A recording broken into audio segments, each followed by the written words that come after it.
भंडारा जिल्ह्यातील तुमसर तालुका अंतर्गत येणाऱ्या चिखला येथे 18 एप्रिलला सकाळी 7:30 वाजताच्या दरम्यान स्थानिक शेतकरी कवल बाबूराव धुर्वे यांना त्यांच्या शेतातील विहिरीत वाघीण व रानडुकराचे मृतदेह आढळल्याने परिसरात एकच खळबळ उडाली।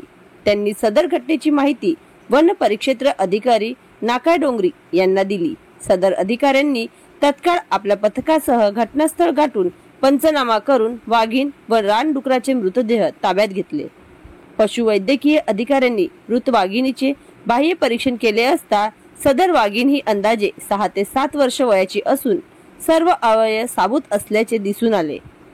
सदर वाघीण ही रानडुकराची शिकार करण्याच्या प्रयत्नात पाठलाग करीत असताना रानडुकराच्या मागोमाग विहिरीत पडली असावी आणि त्यात दोघांचाही बुडून मृत्यू झाला असावा असा प्रथमदर्शी अंदाज व्यक्त केला जात आहे।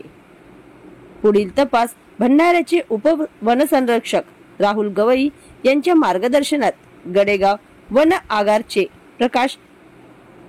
प्रकाष्ठ निष्कासन अधिकारी रितेश भोंगाडे व नाकाडोंगरीचे प्रभारी वन परिक्षेत्र अधिकारी अपेक्षा शेंडे व त्यांचे वन्य कर्मचारी पथक करीत आहेत। महाराष्ट्र लाईव्ह न्यूज, अमृतलाल चढे, विदर्भ प्रतिनिधी, तुमसर।